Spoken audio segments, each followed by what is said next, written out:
लेगा। आज हम आपको 6 पाठ पढ़ाएंगे। ये 6 पाठ बड़ा ही विधिवत तरीके से आपको पढ़ाएंगे, ठीक है। तो 6 पाठ त्रिभुज का पाठ है। पहले हम त्रिभुज की आपको जानकारी दे देते हैं कि त्रिभुज की क्या जानकारी है। सबसे पहले हमने आपको त्रिभुज बना के रखा अपने लिए।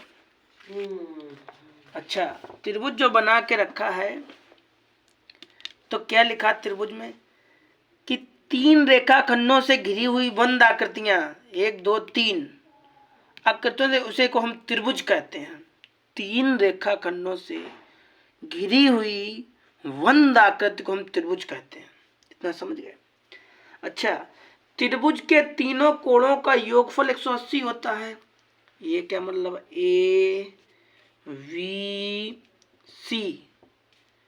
वी सी कहने का मतलब ये हुआ कि आप ए इधर लिख लो, इधर लिख लो, किधर भी लिख लो, ए बी सी लिख लो।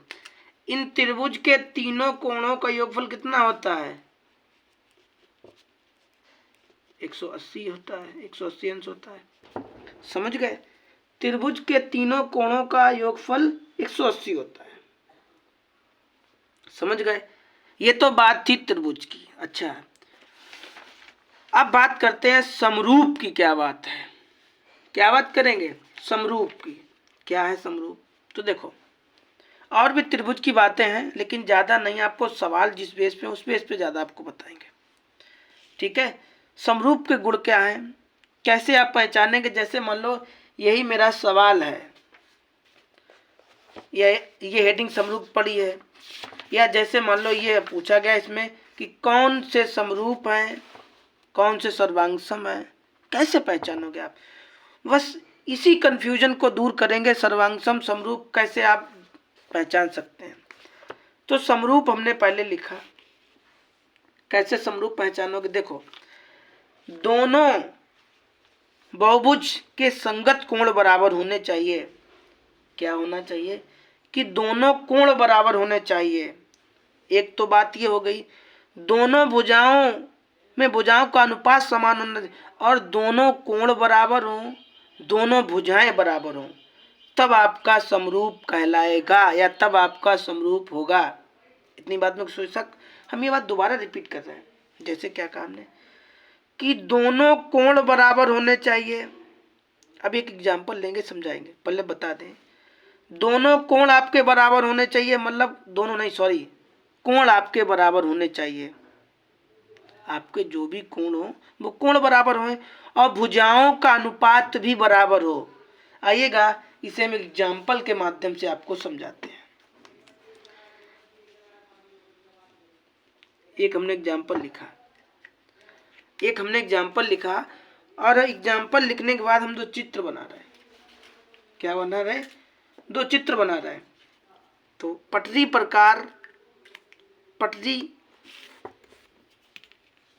का यूज करें आप, और जरा अच्छे से बनाएं।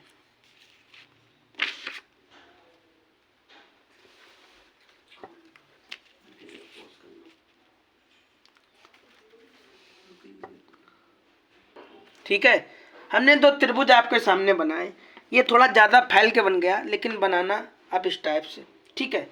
हमारी शर्त ये कहती है कि जैसे सबसे पहले हम यहाँ पे लिख ले रहे ए, यहाँ पे वी, यहाँ पे सी, ठीक, और यहाँ पे लिखे ले रहे पी, यहाँ पे लिखे ले रहे क्यू, और यहाँ पे लिखे ले रहे पी क्यू आर।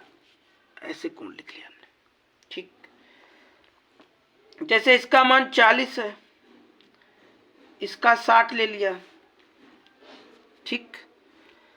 अब ऐसे करके दूसरा दे रखा हो, इसका मान 60 हो और इसका मान 80 हो, तो इसका मान 40 हो। अब जैसे मान लो कोई नहीं दे रखा हो इसमें, हालांकि ये भी बराबरी होंगे, ठीक है।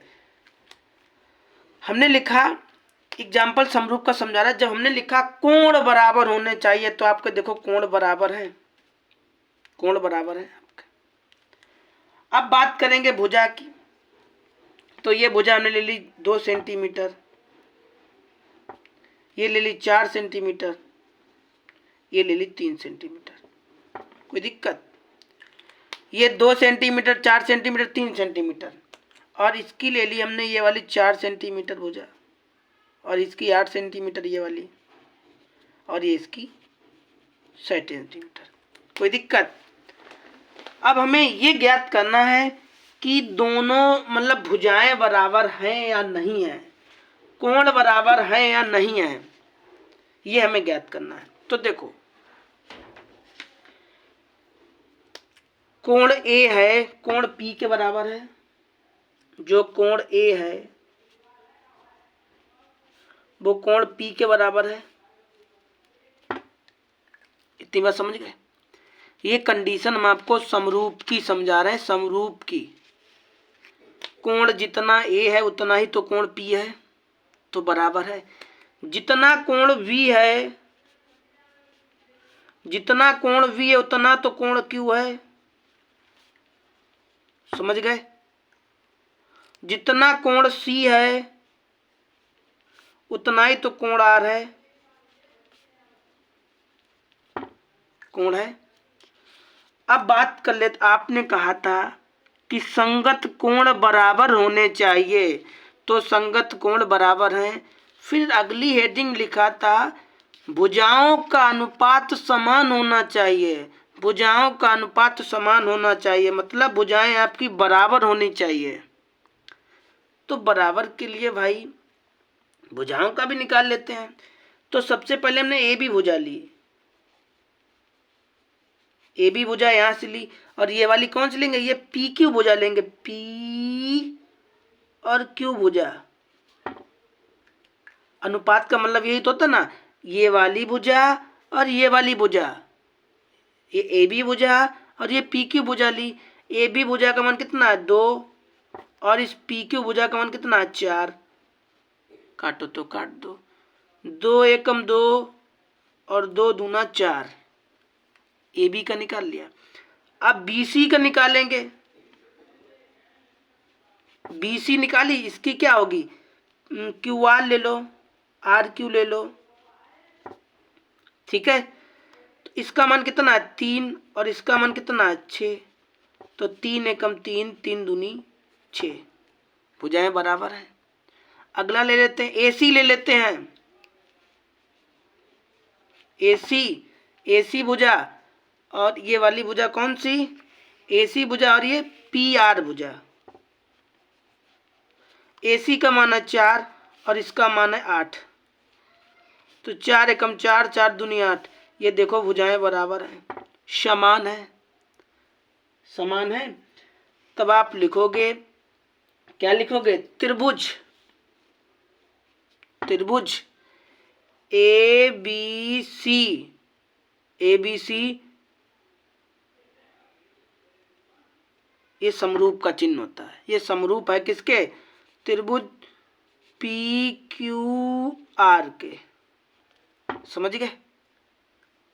आया थोड़ा बहुत समझ में? समरूप के, समरूप की जब भी बात आए तो आप ये देखना कि आपका कोण बराबर होना चाहिए। नंबर 1, आपके कोण बराबर होने चाहिए, ठीक है, कोण बराबर है। आपकी भुजाओं का अनुपात भी बराबर होना चाहिए। अब भुजाओं का अनुपात निकालोगे कैसे? भुजाओं का अनुपात ऐसे निकाला जाता है। आ गया समझ में? इतनी बात समझ में आ गई? अब हम बात करते हैं, सर्वांगसम की बात करेंगे। क्या करेंगे? ये तो बात हमारी त्रिभुज की, समरूप की थी। समरूप तो आप तो दूर से पहचान लेना। आप ये देखना सबसे पहले आपके कोण बराबर हैं या कोण बराबर नहीं है। तो देखो ये 40 का है, ये भी तो 40 का है, ये अगर 80 का, ये भी तो 80 का, ये 60 का, ये 60 का है। अब जैसे मान लो आप कभी कोण एक छोटा सा बना के दिखा रहे हैं आपको, ठीक है।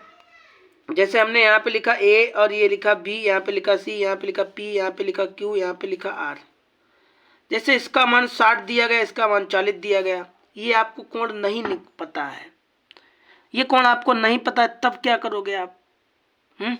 ये वाला जैसे मान लो ये 60 लिख दिया इन्होंने, ये लिख दिया, ये कोण नहीं पता है, तब आप कैसे लिखोगे? तो देखो मान लो ये वाला कोण मेरी थोड़ी देर के लिए एक्स है, मान लिया हमने कि ये वाला कोण कितना है, माना कोण सी एक्स है। तो आप लिखो कि त्रिभुज के तीनों कोणों का योगफल कितना होता है, 180 होता है। कोण ए का मान कितना है, 60, कोण बी का मान कितना है, 40, और कोण सी का नहीं पता है, मानो तो मान लो, नहीं तो आपका ऐसे ही निकल आएगा। तो इन दोनों को जोड़ो, 6 4 10 हो गया, ठीक। अब आप कोण सी बराबर ये 180 और ये 100 इधर ले जाओगे तो माइनस का हो जाएगा, आप घटाओ कितना आएगा, 80 तो आएगा। तो ऐसे करके आप ये वाला कोण कोई सा भी निकाल सकते भी हो। जैसे आपको मान लो ये वाला ये 60 ना दिया होता तो आप लिखते ABC बराबर, जो आपका कोण निकल आता। जैसे मान लो यहाँ पे C दिया होता, B निकल रहा होता, तो इस प्रकार आप कोण भी ज्ञात कर सकते हैं। आ गई बात। अब बात आप समरूप की समझ चुके, अब हम आपको सर्वांगसम की तरफ लेकर चलेंगे। तो सर्वांगसम की बात हम आपको पहले थोड़ा किताब से पढ़ाएंगे, और बड़ा ही सरल भाषा हमने आपकी किताब की चुनी है, ये कक्षा 9 की किताब है, ठीक है। तो उसके माध्यम से हम आपको समझाएंगे। क्या लिखेंगे, देखिएगा, ऐसी दो आकृतियां, समझ गए। तो ये बात हम किताब 9 की बात से हम आपको समझा रहे हैं। कक्षा 9 में बड़ा अच्छे तरीके से उन्होंने लिखा है। पहले हम आपको ये बताते हैं सर्वांगसम क्या होता है, उसके बाद हम आपको ये चित्र बने दिखाई दे रहे इन चित्रों की सहायता समझाएंगे क्या है। जब आप इसके सहायता समझेंगे ना, बहुत जल्दी समझ में आएगा। तो क्या लिखा है, ऐसी दो आकृतियां जिनमें एक आकृति दूसरी आकृति को ढक ले, ऐसी आकृतियां जिसमें एक आकृति दूसरी आकृति को ढक ले, वह दूसरी को पूर्ण रूप से ढक ले, एक आकृति दूसरी आकृति को ढक ले, उसे हम सर्वम कहते हैं। आगे लिखा है, गणित की भाषा में इसको सर्वांगसम कहते हैं। गणित की भाषा में इसे क्या कहते हैं, सर्वांगसम कहते हैं। आइएगा इमेज के माध्यम से समझते हैं। 1 2 3 4, ठीक है, ये वर्ग है। तब आप कैसे पहचानेंगे सर्वांगसम है या सर्वांगसम नहीं है। थोड़ा हिंदी पढ़ते हैं भाई, जब हिंदी पढ़ेंगे तो आपको खूब डिटेल में समझ में आएगा। यहां से लिखा है कि जब भी सर्वम एक जैसी आकृतियां बनानी होती हैं तो सांचे बनाने के लिए सर्वांगसमता की संकल्पना का प्रयोग कर दिया जाता है। कभी कभी छोड़ दो, यहां से पढ़ो। चित्र में देखिए, चित्र में देख लीजिए, चित्र में 4 वर्ग हैं, 1 2 3 4 वर्ग हैं, ठीक है। 1 2 3 4 प्रदर्शित किए गए हैं। क्या आप इन वर्गों में सर्वांगसम वर्गों का चयन कर सकते हैं? आप ये बता सकते हैं कौन कौन से सर्वांगसम है, कौन कौन से सर्वांगसम नहीं है? तो देखो क्या लिखा है, हम देख सकते हैं कि वर्ग 3 सबसे बड़ा है, ये वाला सबसे बड़ा है, अतः यह किसी अन्य के साथ सर्वांगसम नहीं है, मतलब ये किसी के साथ सर्वांगसम नहीं है। इसी कारण वर्ग 2 भी अन्य वर्गों के सर्वांगसम नहीं है। ये दूसरा, ये वाला तो सर्वांगसम है ही नहीं, ये वाला भी सर्वांगसम नहीं है। 1 और 4 परस्पर सर्वांगसम है। 1 नंबर वाला, ये 4 नंबर वाला सर्वांगसम है। यही तो अभी परिभाषा पड़ी थी। ये ऐसी दो आकृतियां जो एक को दूसरी तरह से ढक लें, और ये देखो एक ही जैसी हैं, तो उसी को हम क्या कहेंगे, सर्वांगसम। या सिंपल सी भाषा आप ऐसे कह दो, समान दिखने में भी होते हैं, ये दोनों समान दिखने में भी होते हैं। आपको सर्वांगसम पढ़ा रहे हैं, समान दिखने में भी होते हैं, आकार भी समान होते हैं, उसी को हम सर्वांगसम कहते हैं। समान दिखने में, ये बात नोट कर लेना, समान दिखने में भी होते हैं, आकार भी समान होता है, उसी को हम सर्वांगसम कहते हैं। आप देख लीजिए, ये दोनों समान है। अंगूठा जिस तरफ उंगली अंगूठा जा रहा, देखिए आप, ये और ये दोनों बराबर के हैं, बस इसी को हम क्या कहते हैं, सर्वांगसम कहते हैं। ये देखो दोनों बराबर हैं, क्या कहते हैं इसे, सर्वांगसम कहते हैं। अब तो कोई कंफ्यूजन नहीं रही है आपके अंदर सर्वांगसम समरूप समझने की। हाँ, तो अब चलते हैं भाई अपने क्वेश्चन की तरफ और देखते हैं सर्वांगसम समरूप तो बता दिया। मेरा क्वेश्चन क्या है, मेरा क्वेश्चन क्या है, ये मेरा पहला क्वेश्चन रहा। पहले क्वेश्चन लिखा है कोष्टकों में दिए गए शब्दों से, जरा ब्लर आ रहा है, इसे सही करें पहले, अब सही हो गया ब्लर। कोष्टकों में दिए शब्दों को सही शब्द का चयन प्रयोग कीजिए, रिक्त स्थानों को भरिए। मतलब आपको सही भरना है। तो कैसे भरोगे, आइए पहले क्वेश्चन को हम उतार लेते हैं अपने कॉपी पे, फिर हम आपको समझाते हैं। चलिए, मेरा पहला क्वेश्चन इस टाइप से हमने अपने उतारा है। यहाँ पे क्वेश्चन ये कह रहा है कि सभी, क्या लिखा है, सभी व्रत होते हैं, सर्वांगसम होते हैं, समरूप होते हैं। जैसे हम आपको पहले बना के दिखा रहे हैं, क्या करेंगे, पहले हम आपको व्रत बना के दिखाएंगे। जैसे ये है मेरा और ये है, ठीक, चल जा भाई, क्यों नहीं चल रहा यार।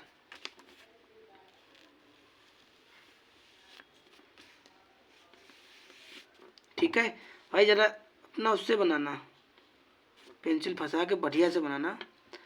हमने यहाँ पे इस टाइप का बनाया है, ठीक है। अब उन्होंने कहा ये समरूप होगा, सर्वांगसम होगा, तो क्या होगा। अब यहाँ पे हमने आपको ये पढ़ाया था, क्या पढ़ाया था, समरूप की परिभाषा ये बताई थी हमने समरूप की, कि दोनों कोण बराबर हो, भुजाओं का अनुपात बराबर हो। तो भाई एक बात बताओ, इसमें कहाँ कोण दे रखा है, कहाँ भुजा दे रखी। मान लेते हैं इसकी त्रिज्या हम अलग अलग कुछ माने ले रहे हैं। इसकी त्रिज्या 1 सेंटीमीटर है, इसकी त्रिज्या 5 सेंटीमीटर है, लेकिन ये वृत्त है ना, ये समरूप ही होते हैं। क्या होते हैं, समरूप, ठीक है। ये बराबर है, ठीक है, ना कोण है इनमें, ना त्रिज्या है, वो सॉरी ना कोण है इनमें और ना इनमें भुजा है। तो ये क्या होंगे, तो ये समरूप ही होंगे, समझ गए। सभी वृत्त समरूप होते हैं, तो क्या लिखना, समरूप।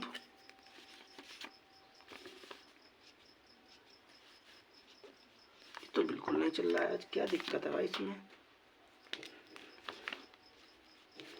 समरूप होते हैं, बस आपको समरूप भरना है, समझ गए। व्रत ऐसे बना के दिखाना नहीं, बना के दिखा देना, कोई दिक्कत नहीं है, ऐसे कॉपी में बना लेना पूरा, ठीक है।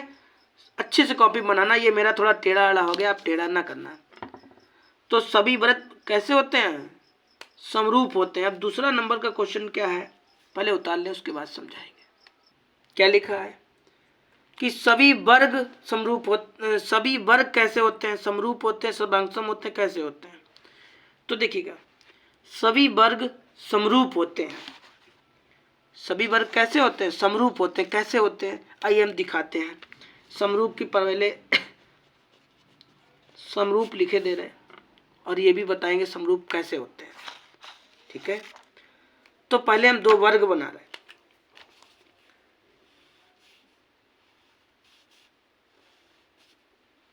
ये बना लिया, एक बड़ा बना ले रहे,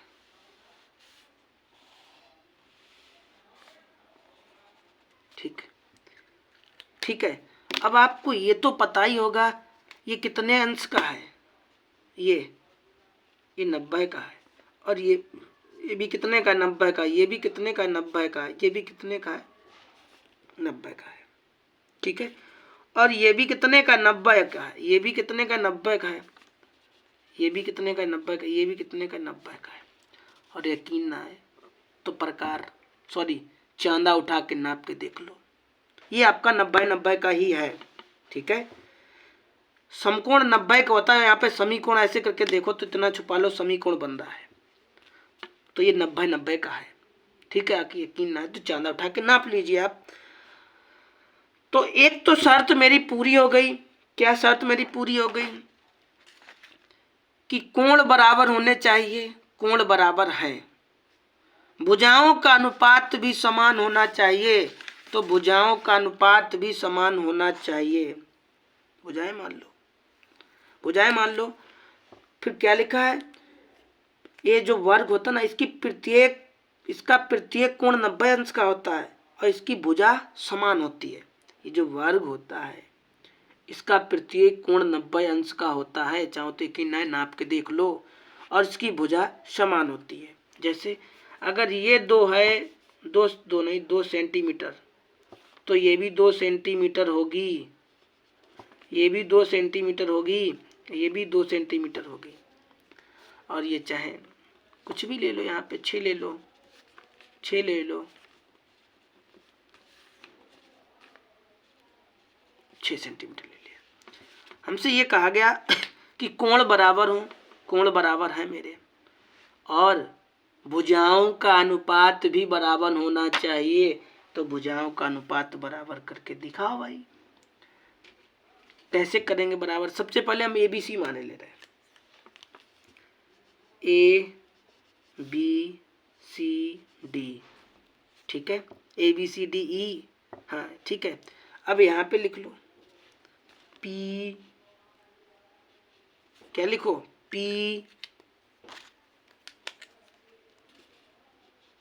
Q R और S। ठीक है, और दिखा दो करके भुजाओं का अनुपात समान है या नहीं है। तो सबसे पहले हम लिखेंगे AB। सबसे पहले क्या लिखेंगे? AB। और यहाँ पे लिखा AB, यहाँ पे क्या लिखेंगे? PQ। AB का मान कितना है? 2, और इसका कितना? 6। 2 एकम 2, 2 तियां 6। फिर हमने लिया AB ले लिया। अब लिखो BD, और इसका QS। तो BD का मान कितना है? 2, इसका कितना मान? 6। तो 2 एकम 2, 2 तियां 6। अब लिखो CD या DC, और ये लिख लो RS। तो इसका मान कितना है? 2, इसका मान कितना है? 6। 2 एकम 2, 2 तियां 6। अब लिखो AC, और ये क्या? PR। तो इसका मान कितना है?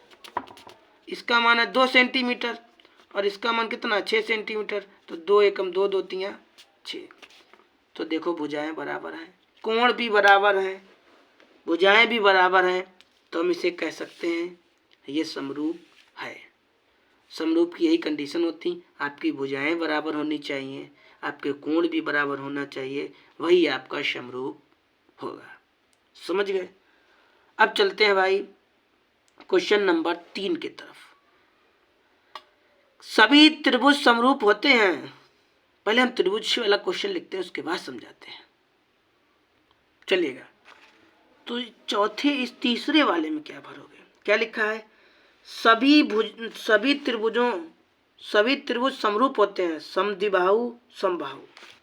तो देखो समबाहु त्रिभुज क्या होता है? समबाहु त्रिभुज में 2 भुजाएं समान हो उसको हम समबाहु त्रिभुज कहते हैं। जैसे हम जो त्रिभुज बना रहे हैं,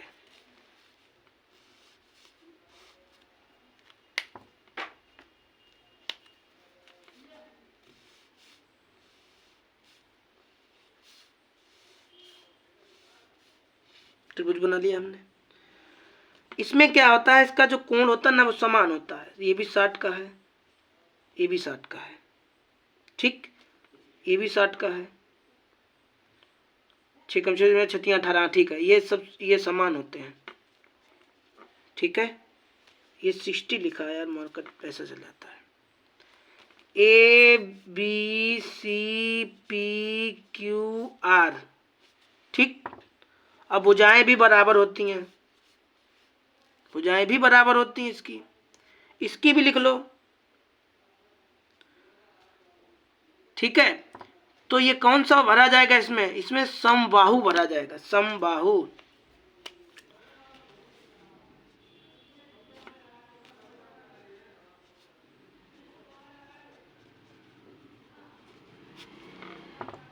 प्रत्येक कोण बराबर होता है और भुजाएं भी समान होती हैं।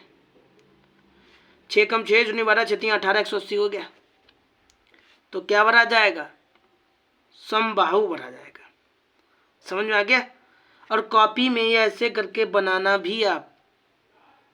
ठीक है, अब चलते हैं चौथे वाले में, क्या लिखा है चौथा वाला।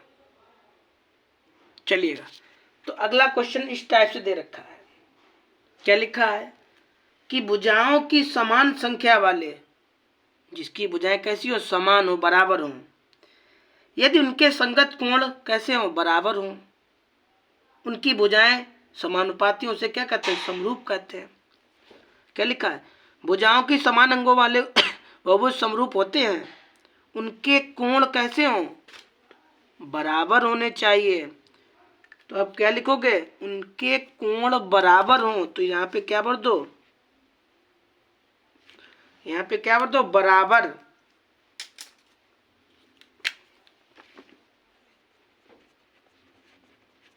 बराबर। और भुजाएं कैसी हो, भुजाएं कैसी हो, समानुपाती।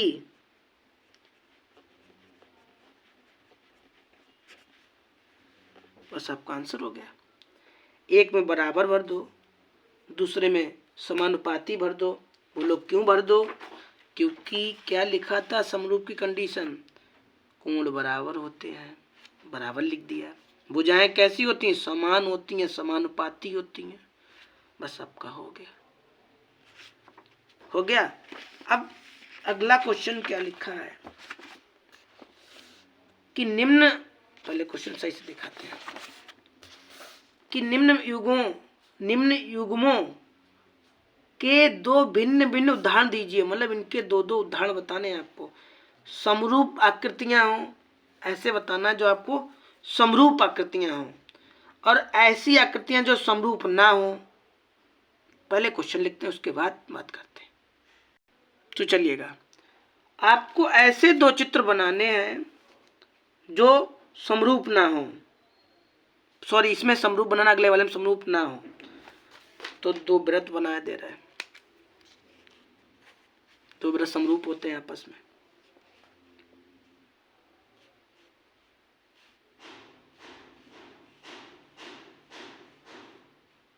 ठीक है,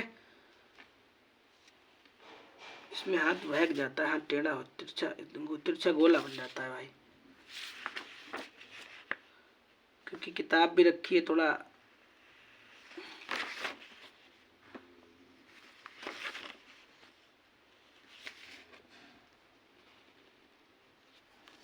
समझ गए, एक अभी और बनाया दे रहे हैं।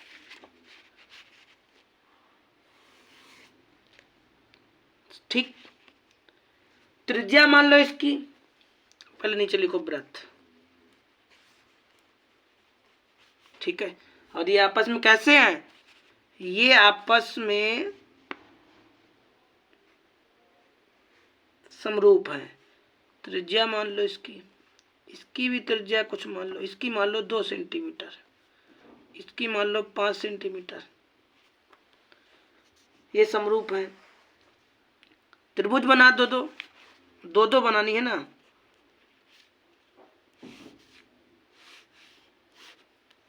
ठीक है, ये इसका कोण भी समान है। ठीक है, समरूप की कंडीशन इसलिए हमने ये बनाया, हमने आपको बार बार बताया ये कि इनके कोण बराबर हो, कोण बराबर है। एक ऐसा और बना दो, कोण बराबर हो, और एक ऐसा बना दो जिसकी भुजाएं भी बराबर हो। तो सेम ऐसा ही बना रहा है, उसके कोण हम समान, कोण समान कर दिए, लो कोण समान हो गया। और भुजाएं भी कैसी हो, बराबर हो। तो ये भुजा 2 है, ये भुजा मान लो 5 है, ये भुजा भी मान लो 5 है। यहाँ पे लिख दो P, यहाँ पे लिख दो Q, यहाँ पे लिख दो R, यहाँ पे लिख दो A, यहाँ पे लिख दो B, यहाँ पे लिख दो C। दोनों बराबर हैं, बस इसी को हम क्या कहते हैं? समरूप। जिसके कोण बराबर हों, जिसकी भुजाएं बराबर, उसी को हम क्या कहते हैं? समरूप। आगे आपका हो गया क्वेश्चन। अगले वाले में ये कहा गया है कि ऐसी दो आकृतियां बनाइए जो समरूप ना हो। ऐसी दो आकृतियां बनाइए जो समरूप ना हो। तो कुछ भी बना दो उल्टा टेढ़ा, हाँ, नहीं होना चाहिए, ऐसा बनाना जो हो ना। क्वेश्चन लिखा है कि ऐसी आकृतियां जो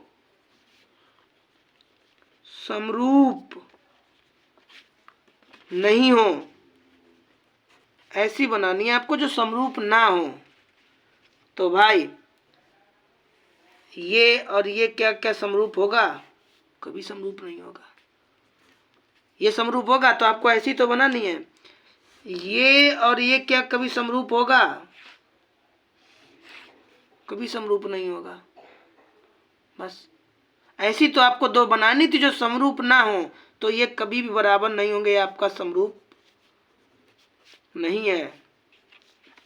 ठीक, PQR,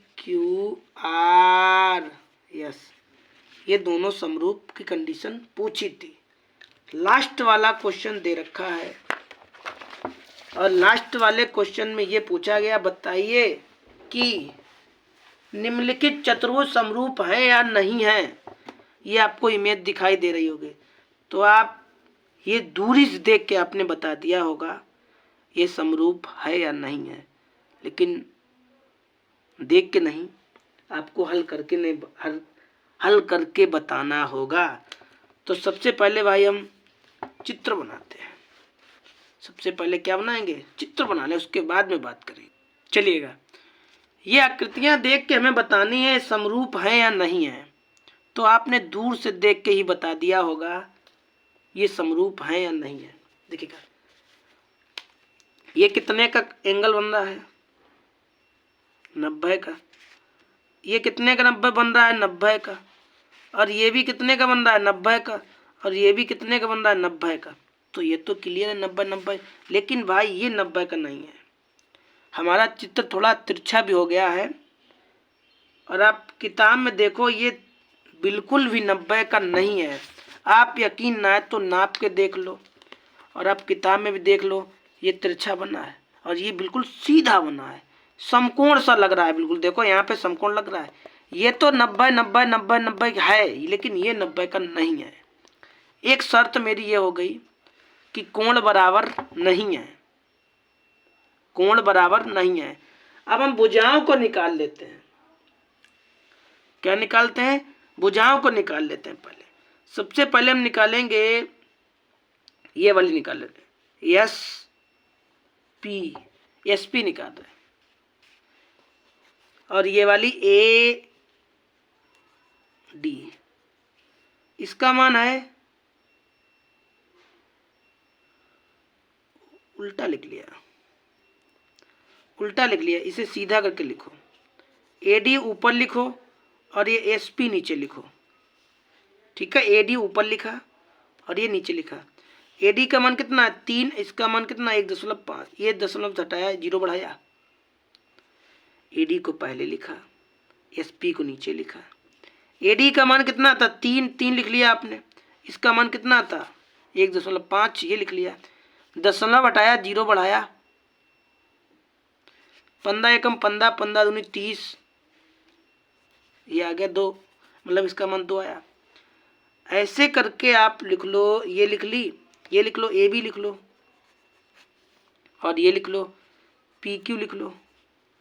AB का मान 3 है, इसका मान कितना है? 3 है, 3 लिख लिया। इसका मान कितना? 1.5 है। हटाया, 0 बढ़ाया, 15 दूनी 30 बराबर है। तो 2 तो निकाल के पता लगा लिया। सारी निकालना चाहो तो सारी निकाल सकते हो। आपको ये तो पता हो गया ये भुजाएं तो बराबर हैं, ये भुजाएं तो बराबर हैं लेकिन इनके कोण बराबर नहीं हैं। तो आप क्या लिखोगे? चूंकि भुजाओं का अनुपात समान है। क्या लिखोगे? चूंकि भुजाओं का अनुपात समान है। तो लिखो चूंकि भुजाओं का अनुपात समान है, ये आपको लिखना पड़ेगा। अतः कोण P कोण A के बराबर नहीं है, या कोण S कोण D के बराबर, कोई सा कोण बराबर नहीं है, कोण बराबर नहीं है। तो आप लिखो इसलिए, नीचे लिखते चले जाना, इसलिए संगत कोण समान नहीं है, अतः यह समरूप त्रिभुज नहीं है। संगत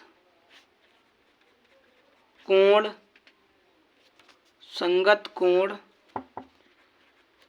समान नहीं है, अतः यह समरूप